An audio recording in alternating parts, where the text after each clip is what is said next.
Hello, history buffs, and welcome back to our channel. Today, we are journeying back thousands of years to the land of pharaohs and pyramids to uncover a topic that is as fascinating as it is grim: crime and punishment in ancient Egypt. When we think of ancient Egypt, we often picture majestic temples and golden treasures. But what happened when someone stepped out of line? How did they maintain order in such a vast and powerful civilization? Well, grab your virtual spades, because we're about to dig in. The ancient Egyptians had a deeply ingrained concept of cosmic order and justice, which they called Ma'at. Ma'at was more than just a goddess with a feather on her head. It was the fundamental principle of truth, balance, and harmony that was meant to govern the entire universe, including human society.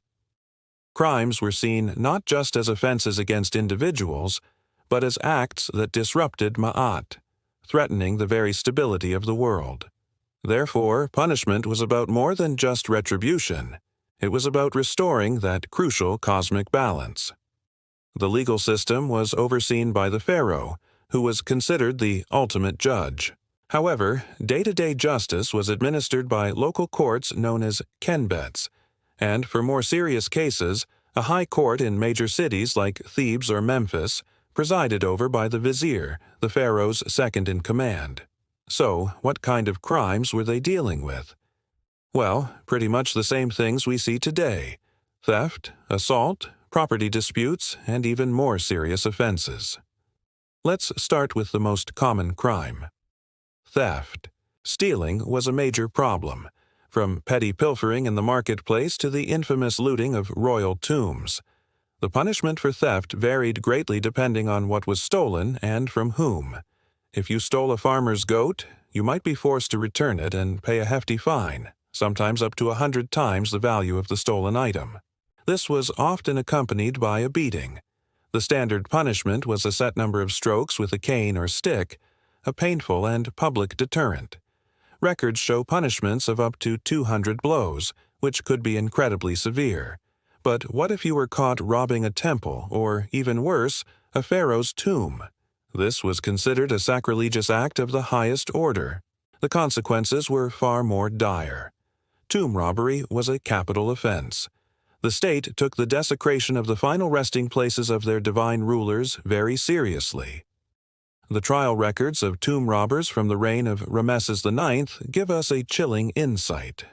These documents, known as the tomb robbery papyri, detail the interrogations of the accused. The suspects were often subjected to intense questioning, which included a form of torture known as the bastinado, where the soles of their feet were beaten with rods to extract a confession. If found guilty, the punishment was swift and brutal. Execution was the final verdict, often carried out by impalement on a sharpened stake, a terrifying public spectacle designed to dissuade anyone else from even thinking about it. Other methods of execution included being burned alive or being thrown to crocodiles in the Nile. The goal was not just to end the criminal's life, but to utterly destroy their body, thus denying them any chance of an afterlife, the ultimate punishment for an ancient Egyptian. Now let's talk about non-lethal punishments. Besides beatings, mutilation was a common practice for certain crimes. For corrupt officials who took bribes or abused their power, the punishment might be having their nose and ears cut off before being exiled to a remote, desolate fortress on the border, a place called Jeru. This permanent disfigurement served as a constant, visible reminder of their disgrace.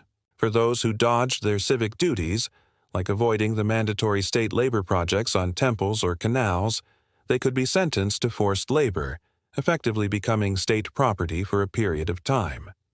Family law was also an interesting area. While women in ancient Egypt enjoyed a relatively high status compared to other ancient societies, offenses within the family were still taken seriously. For instance, a person found guilty of adultery could face severe consequences, although it seems the penalties were often harsher for the woman. While the man might get away with a beating or a fine, some texts suggest a guilty wife could face punishments as severe as having her nose cut off or even being burned. What's fascinating is how they conducted these trials. While the vizier held court, evidence was presented, and witnesses were called to testify. Both the accuser and the accused would swear a solemn oath to the gods that they were telling the truth. Lying under oath, or perjury, was a grave offense in itself, as it was a direct affront to the gods and a disruption of Maat. The Egyptians kept meticulous records on papyrus, so a lot of what we know comes directly from these ancient court documents, which list the charges, the testimonies, and the final judgments. These records show a system that, while harsh by our standards, was structured and methodical. They weren't just acting on whims. There was a process. However, the system wasn't always perfect. The line between interrogation and torture could be very thin, and confessions were sometimes forced. Wealth and status could also influence the outcome of a trial. A high-ranking official might get a lighter sentence than a common farmer for the same crime. Justice, it seems, wasn't always blind. Yet the ideal of Maat remained the guiding star. The ultimate goal was to create a society where everyone, from the pharaoh to the peasant, lived in harmony and order. The punishments, however brutal they may seem to us, were the tools they used to maintain that fragile balance in a world full of challenges.